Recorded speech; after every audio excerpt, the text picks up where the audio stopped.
Forex and currency. ஃபாரெக்ஸ்னால் என்ன? Foreign exchange தான் வந்து ஃபாரெக்ஸ்ன்னு சொல்லுவாங்க. கரன்சினா நம்ம ஊர் காசுங்க, நம்ம ஊர் ருப்பியே வந்து கரன்சின்னு சொல்லுவோம் நம்ம ஊரில். சரிங்களா? What is foreign exchange? Foreign exchange அப்படிங்கிறது ஃபாரெக்ஸ் அப்படின்னு சொல்லுவோம். என்ன? Globally currency trading and exchange rate mechanism தான் ஃபாரின் எக்ஸ்சேஞ்சுன்னு சொல்லுவாங்க. சிம்பிளாக சொன்னால் டிவியில் அடிக்கடி வரும் பாருங்க, டாலருக்கு நிகரான ரூபாயோட மதிப்பு அப்படின்ற மாதிரி அடிக்கடி டிவியில் சொல்லுவோம் இல்லையா. 85 ரூபாய் இருக்குது, 86 ரூபாய் இருக்குதுன்னு சொல்லுவாங்க இல்லையா. ஸோ இதுதாங்க ஃபாரின் எக்ஸ்சேஞ்ச். நிறைய நேரங்களில் யூடியூப்ல இருக்கக்கூடிய நிறைய விளாகர் சொல்லுவாங்க, வெளிநாடுகள்லாம் போகும்போது இப்போ இந்த பொருள் வாங்கினுங்க நம்ம ஊர் காசு இவ்வளோ ஆச்சுங்க அப்படின்னு சொல்லுவாங்க இல்லையா. அதாவது நம்ம ஊர் காசை கொடுக்கும்போது அந்த நாடுகளில் என்ன கரன்சியாக கொடுப்பான். 100 ரூபாய் கொடுத்தா அவன் எத்தனை நோட்டாக கொடுப்பான், நம்ம 1 நோட்டு கொடுத்தா அவன் எத்தனை நோட்டு கொடுக்குறான், நம்ம 10 நோட்டு கொடுத்தா அவன் 1 நோட்டு தரானா. இதுதாங்க ஃபாரின் எக்ஸ்சேஞ்ச். இந்த ஃபாரின் எக்ஸ்சேஞ்சை கவர்மெண்ட் என்ன படிக்கும்? ரிசர்வாக வச்சுருக்குங்க. கவர்மெண்ட் என்ன பண்ணோம்? ரிசர்வாக வச்சுருக்கோம். என்னென்ன காம்போனன்ட்ஸாக ரிசர்வாக வச்சுருக்கோம் அப்படின்னு பார்க்கும்போது ஃபாரின் கரன்சி அசட்டாக இருக்கும், கரன்சியாக வச்சுருக்கோம். யூஎஸ் டாலராக வச்சுருக்கோம், யூரோவாக வச்சுருக்கோம், பவுண்ட், இதெல்லாம் ஆல்ரெடி நம்ம பார்த்துட்டு தான். திரும்ப நம்ம கடந்த கிளாஸுகளில் இதெல்லாம் பார்த்தீங்கன்னா அதே தான் நம்ம ரிப்பீட் பண்ணிருக்கோம். எதுக்காகனா இந்த சாப்டர் ஒரு வாட்டி பார்க்கணுன்றதுக்காக ஃபாரின் கரன்சியாக வந்து வச்சுருக்கோம். ஃபாஸ்ட்டாக போகிறேன் அப்படிங்கிறது நினைக்காதீங்க. இதெல்லாம் நம்ம முன்னாடி கிளாஸை பார்த்துருந்தா இந்த சீரிஸ் பார்த்துருந்தா உங்களுக்கு புரியும். புரியல அப்படின்னா அந்த சீரிஸை பாருங்கள். ஏன்னா திரும்ப நடத்ததே திரும்பி நடத்துறது தான் பார்க்குறதுக்கு போர் அடிக்கும். சரிங்களா? கரன்சி அசட்டாக வந்து வச்சுருப்பாங்க. கோல்டு ரிசர்வாக வச்சுருக்கோம், கோல்டாக வந்து ரிசர்வாக வச்சுருப்பாங்க. ஸ்பெஷல் டிராயிங் ரைட் எஸ்டிஆரா இன்டர்நேஷனல் மானிட்டரி ஃபண்டில் நமக்குன்னு ஒரு அமௌண்ட் கொடுத்துருப்பாங்க. ரிசர்வ் பொசிஷன் நமக்கான ஒரு அமௌண்ட்டு, நீங்கள் லோனாக வாங்கிக்கலாம். இந்தியா ஒவ்வொரு நாட்டுக்கும் ஒரு லோன் அமௌண்ட் கொடுத்துருப்பாங்க, அது வேணுனாலும் வாங்கிக்கலாம் அப்படிங்கிறது. ஸோ இந்தியா எவ்வளோ ஃபாரின் ரிசர்வாக வச்சுருக்குன்னு பார்க்கும்போது 2024 கணக்கின்படி கிட்டத்தட்ட $600 பில்லியன் நாம் ரிசர்வாக வச்சுருக்கோங்க. எவ்வளோ ஃபாரின் ரிசர்வாக நாம் இதை பேஸ் பண்ணி இவ்வளோ டாலர் வந்து நாம் வச்சுருக்கோம். சரி, எதுக்காக நாம் இவ்வளோ அமௌண்ட் வந்து ரிசர்வ் பண்ணி வைக்கிறோன்னு பார்க்கும்போது ரூபாயோட மதிப்பை ஸ்டெபிலைஸ் பண்ணுறதுக்கு, அது பிறகு பூஸ்ட் இன்வெஸ்டர் கான்ஃபிடன்ஸ். வெளிநாடுலேருந்து ஒருத்தர் வந்து இங்கே இன்வெஸ்ட் பண்ணுறான் அப்படின்னா ஒருவேளை இந்தியாவுடைய எக்கனாமி லாஸ் ஆனாலும் ரூபாயோட மதிப்பு விழுந்து போனாலும் அவங்ககிட்ட ரிசர்வ்னு ஒரு அமௌண்ட் இருக்குது, அதை வச்சு நம்ம தப்பிச்சிடலாம் அப்படிங்கிற ஒரு கான்ஃபிடன்ஸ் அவனுக்கு கொடுக்கும். இல்லை ஒரு வேளை இந்தியா என்ன மாதிரியான எக்கனாமிக் கிரைசிஸில் வந்தாலும் இந்தியாவில் சமாளிக்க முடியும், ஏன்னா அவ்வளோ ரிசர்வ் வந்து அவங்ககிட்ட இருக்குது அப்படிங்கிறதுனால. உதாரணம் ஒன்றும் கிடையாதுங்க, நம்ம வீட்டில் பணமாக வச்சுட்டு இருப்போம், பணமாக வச்சுருந்தா செலவாயிடுறதுக்காக நகையாக வாங்கி வைப்பாங்க, அது ஒரு ரிசர்வுங்க. அது நம்ம இக்கட்டான சூழ்நிலையில் அந்த நகையை வச்சு நாம் வந்து சமாளிப்போம் இல்லையா. ஸோ அது போல தாங்க இந்த ரிசர்வ் அப்படிங்கிறது. ஸோ இன்வெஸ்டர் வந்து கான்ஃபிடன்ஸோடு வருவாங்க. ஹெல்ப் மேனேஜர் ட்ரேட் டெபிசிட் முன்னாடி சொன்ன மாதிரியே தான், நகையாக வச்சுருக்கும்போது நம்ம தேவையான இடங்களில் அடகு வச்சு நம்ம செயல்படுத்துவோம். அதே போல் இம்போர்ட் அண்ட் எக்ஸ்போர்ட் ஏதாவது டெப்ட் வந்துச்சு அப்படின்னா, கடன் வந்துச்சுன்னா, மேலே பார்த்து இல்லையா பேலன்ஸ் ஆஃப் பேமெண்ட் கடந்த கிளாஸில். ஸோ அதுமாதிரி டெப்ட் வரும்போது ரீபேமெண்ட் பண்ணுறதுக்கு இது நம்மளுக்கு ஹெல்ப்ஃபுல்லாக இருக்கும். Acts as financial buffer. அதே தான் மேலே பார்த்தே தான். இப்போ கோவிட் டைமில் எந்த ஒரு வியாபாரம் நம்மளால் செய்ய முடியாது. அப்போ என்ன பண்ண முடியும்? அப்போ லாக்டவுன் ஃபுல்லாக போட்டிருந்தோம், எந்த ஒரு எக்கனாமிக் ஆக்டிவிட்டியும் நடக்கலை. அந்த நேரத்தில் இந்த காசை வச்சு நாம் செயல்படுத்த முடியும். எப்பவுமே சொல்லுவாங்க இல்லையா, வாழ்க்கையில் ஒரு சேமிப்பு வேணும் அப்படிங்கிறது. அது தனி மனிதனுக்கு மட்டும் இல்லைங்க, இந்தியாவுக்குமே வந்து ஒரு சேமிப்புன்னு தேவை. ஸோ ஃபினான்ஷியல் பஃபர்னு சொல்லுவாங்க. இப்போ வேலை இருந்துகிட்டே இருக்கும், திடீர்னு வேலை போகும், வேலை கிடைக்கிறதுக்கு நம்மளால் சமாளிக்க முடியல, அது ஒரு சேமிப்பு சொல்லுவாங்க இல்லையா. அது போல் இந்த ஃபினான்ஷியல் பஃபர் வரும்போது இந்த ஃபாரெக்ஸ் ரிசர்வ் வந்து நம்மளை பாதுகாக்கும். அது பிறகு கரன்சி சிஸ்டம். இந்தியாவில் என்ன கரன்சி இருக்குது? ரூபாயோட மதிப்பு. ரூபாயை தான் நம்ம பயன்படுத்துகிறோம், ருப்பியை பயன்படுத்துகிறோம். இது வந்து ஆர்பிஐ 94 வந்து ரெகுலேட் பண்ணுது. அது பிறகு இதோடைய மினிமம் ரிசர்வ் சிஸ்டம் இவ்வளோ வந்து ஆர்பிஐயில் இருக்குன்றாங்க.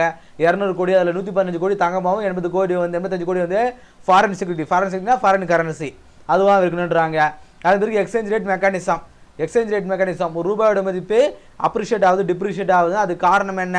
டாலருடைய மதிப்பானது ஏறும் இறங்கும். அதுக்கேற்ற மாதிரி நம்மளுடைய ரூபாயோட மதிப்பும் ஏறும் இறங்கும்னு சொல்லுவாங்க. ஸோ எப்போ ரூபாயோட மதிப்பு வந்து குறையும்? இம்போர்ட் வந்து அதிகம். ரூபாயோட மதிப்பு குறைஞ்சது அப்படின்னா இம்போர்ட் வந்து ரொம்ப காஸ்ட்லியாகவும் எக்ஸ்போர்ட் வந்து ரொம்ப சீப்பாகவும் இருக்குன்னு சொல்லுவாங்க. இப்போ நம்ம பார்த்துருப்போம், என்ன ரூபாயோட மதிப்பானது 85 ரூபாய் 86 ரூபாய் வருதுன்னு சொல்கிறாங்க இல்லையா, ஒரு டாலர் இருக்கிற மதிப்பு. ஸோ இது சில எக்கனாமிக்ஸ்ட்டு கேட்கும்போது அவங்க என்ன சொல்லுவாங்க, இருக்கட்டுங்க, அப்படி குறைவாக இருக்கும்போது தான் அமெரிக்காக்காரன் நம்ம நாட்டில் வந்து நமக்கு வேலை வாய்ப்பை கொடுக்கணும்னு சொல்லுவான். இப்போ ரீசெண்டாக வந்து ஏப்ரல் 2ஆம் தேதி வந்து ட்ரம்ப் அவர்கள் வந்து நிறைய ரெசிப்ரோக்கல் டாரிஃப் வந்து விதிச்சார் எல்லா நாடுகளுக்கு மேலே. அப்போ அவர் என்ன பண்ணார், மெக்சிகோ மேலேயும் கனடா மேலேயும் அதிகமான வரி விதிச்சார். அவருடைய எண்ணம் என்ன? இப்போ நிறைய கம்பெனி வந்து மெக்சிகோலையும் கனடாவிலையும் இருக்குது அவருடைய கம்பெனி, அங்கிருந்து தான் வந்து அமெரிக்காவுக்கு வந்து வருது.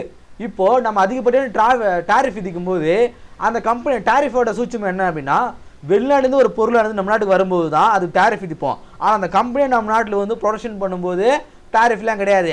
ட்ரம்ப் என்ன நினைக்கிறாரு, கனடாவில் வந்து மெக்சிகோவில் இருக்கிற கம்பெனி அவங்களுடைய கம்பெனிகள் அமெரிக்காவுக்குள்ளே வரும், அமெரிக்காவில் கம்பெனி ஆரம்பிக்கும் போது அமெரிக்க மக்களுக்கு வந்து வேலை வாய்ப்பு கிடைக்கும்னு அவர் நினைக்கிறாரு.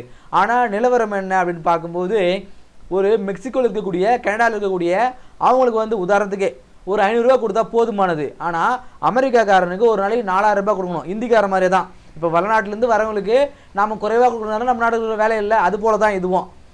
ஸோ நமக்கு குறைவாக அதுபோல் நம்ம ரூபாயோட மதிப்பு குறையும் போது வெளிநாடுலேருந்து நிறைய கம்பெனி வச்சு இங்கே வரும். ஏன்னா இந்தியாவில் சீப்பாக லேபர் கிடைக்கிறாங்க, நம்ம காசு விட இங்கே சீப்பாக கொடுக்கும் அப்படின்றதுனால நிறைய வேலை வாய்ப்பு கிடைக்கும். ரூபாயோட மதிப்பு குறையிறதுனால வேலை வாய்ப்பு அதிகமாக இருக்குது. நிறைய கம்பெனி வந்து இங்கே ஸ்டார்ட் பண்ணுவாங்க.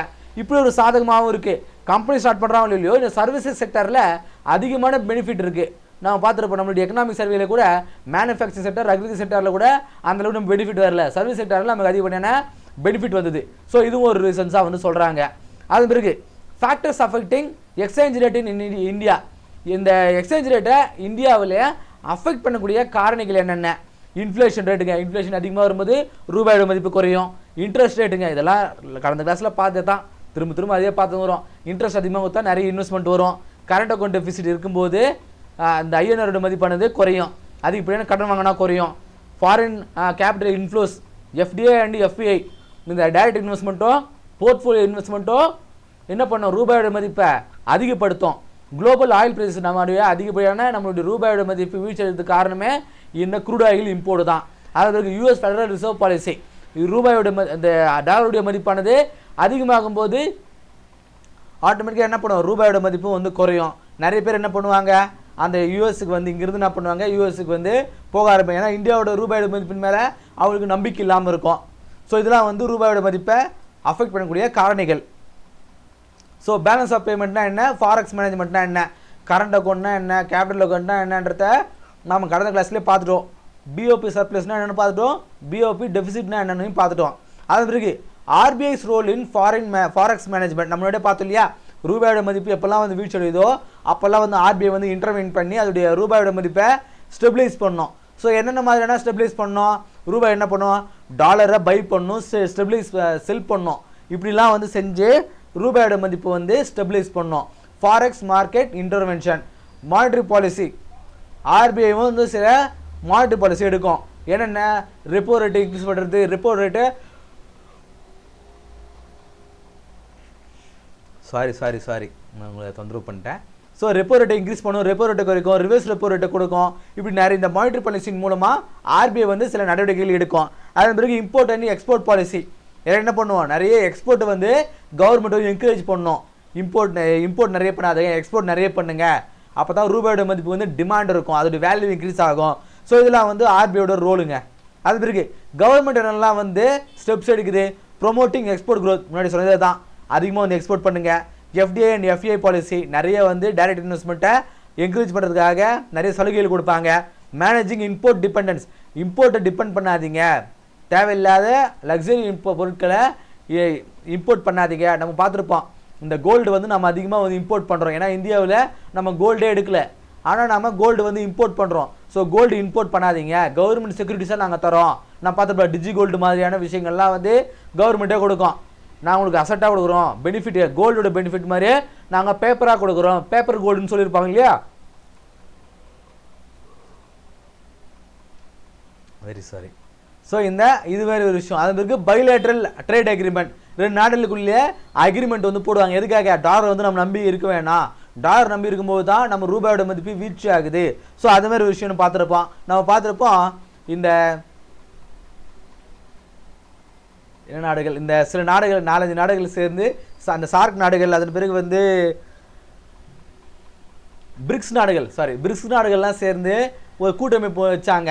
இந்த பிரிக்ஸ் கண்ட்ரிலாம் சேர்த்து ஒரு கூட்டணி வச்சாங்க. ஏன்னா நம்ம எல்லாரும் வந்து டாலரை வந்து சார்ந்திருக்க வேணாம், நம்ம வந்து நமக்குன்னு ஒரு கரன்சியை மெயின்டைன் பண்ணிக்குவோம், இல்லை நம்மளுடைய காசுலேயே நாம் எக்ஸ்சேஞ்ச் பண்ணிக்குவோம் அப்படின்னு சொல்லிட்டு ட்ரம்ப் பதவி என்ன சொன்னார், அது மாதிரி டாலருக்கு எதுனா வந்து நீங்கள் வந்து ஸ்டெப் எடுத்தீங்கன்னா நான் எல்லாருமே அதிகப்படியான வரி விதிப்பேன்னு சொன்னார் இல்லையா. ஸோ அதன் பிறகு அது யாரும் செய்யலை. ஸோ இந்த மாதிரி வந்து டிபெண்டன்சியை குறைக்கணும். அது பிறகு encouraging the rupee trade mechanism. ருஷ்யாவும் இந்தியாவும் டீல் பண்ணியிருக்காங்க பாருங்க, நாம இந்திய ரூபாயிலே நாம எக்ஸ்சேஞ்ச் பண்ணிக்கலாம்னு சொல்லிட்டு இது மாதிரி என்கரேஜ் பண்ணலாம். சரி, இது என்னென்ன சேலஞ்சஸ்லாம் இருக்குது? சேலஞ்ச் என்னென்னு பார்க்கும்போது ஹை ட்ரேட் டெஃபிசிட் இருக்குதுங்க. நாம் அதிகப்படியான இம்போர்ட் செய்கிறோம், அது ஒரு டெஃபிசிட்டு. குளோபல் எக்கனாமிக் ஸ்லோடவுன்ஸ், உலகம் ஃபுல்லாகவே நாம் எக்கனாமிக் வந்து ரொம்ப மந்தமாக தான் இருக்குது, நிறைய போர்கள்னால. Dependence on USD for trade, நம்ம அதிகப்படியான டாலர் தான் நாம் சார்ந்திருக்கோம். ஏன்னா பெரும்பாலான நாடுகள் வந்து டாலர் வந்து செல்லுபடியாகன்றதால நம்ம டாலர் தான் சார்ந்திருக்கோம். அது மாதிரி ஜியோ பொலிட்டிக்கல் ரிஸ்க் நம்ம பார்த்துருப்போம். இந்த உக்ரைன் போர் ஆகட்டும், இஸ்ரேல் போர் ஆகட்டும், இதெல்லாம் வந்து இந்த போர் அறைகளால் நிறைய ப்ராப்ளம் வருது நம்ம பார்த்துருப்போம். இந்த உக்ரைன் போர்னால இந்த சூயஸ் கேனல்லாம் வந்து ஸ்டாப் ஆகிருந்தது. இப்போ முன்னாடி வந்து உக்ரைன் அந்த சார்ந்த நாடுகளில் வந்து நாம் ஆயில் வந்து இம்போர்ட் பண்ணிட்டு இருந்தோம். இப்போ ரஷ்யா கிட்ட போகிறோம், இப்போ வந்து அமெரிக்கா கிட்ட வாங்கணும்னு சொல்கிறாங்க. இப்படி நிறைய விஷயங்கள்னாலையும் இந்த ஃபாரெக்ஸ் வந்து இந்த ரூபாயோட மதிப்பானது ஏறுது இறங்குது அப்படிங்கிறது நம்ம இங்கே பார்க்குறோம். சரிங்களா? இப்போ ப்ராக்டிஸ் கொஸ்டின்ங்க. Consider the following statements regarding the India's foreign exchange reserve. கீழே இருக்கக்கூடிய இந்த ஸ்டேட்மெண்ட் சார்ந்து இந்த ஃபாரின் எக்ஸ்சேஞ்ச் ரிசர்வில் என்னென்ன விஷயங்கள் அப்படின்னு சொல்லுங்கள், சரியானதுன்னு சொல்லுங்கள். Forex reserve include foreign currency asset, gold reserve, special drawing rights and India's reserve position in the IMF. இந்த ஃபாரெக்ஸ் ரிசர்வ்னு சொல்லுவாங்க இல்லையா, இதில் எப்படிலாம் எந்தெந்த காம்பனன்ட்ஸ்லாம் இருக்குதுன்னு சொல்கிறாங்க. ஃபாரின் கரன்சியாக வச்சுருக்குமா, கோல்டு ரிசர்வ் வச்சுருக்கோம், and special drawing rights and India's reserve position IMF. இந்த ஸ்டேட்மெண்ட் சரியா? அது இருக்கு. High trade deficit leads to and increase in India's foreign reserve. அதிகப்படியான ட்ரேட் டெஃபிசிட் இருக்கும்பொழுது இந்தியாவுடைய ஃபாரின் ரிசர்வ் வந்து அதிகமாகுமா, இது சரியா? அது பிறகு reserve bank of India manages foreign reserves and intervenes in the forex market to stabilise the Indian rupee. India reserve bank என்ன பண்ணோம், இந்த ஃபாரின் ரிசர்வ் மேனேஜ்மெண்ட்டில் ஏதோ ஃப்ளக்சுவேஷன் நடக்குது அப்படின்னா அது இன்டர்வெயின் பண்ணி அதை ஸ்டெபிலைஸ் பண்ணோம். இது சரியா? அதாவது ரூபாயோட மதிப்பு குறையாமல் அதை பார்த்துக்குங்க ரிசர்வ் பேங்க் ஆஃப் இந்தியா. இது சரியா?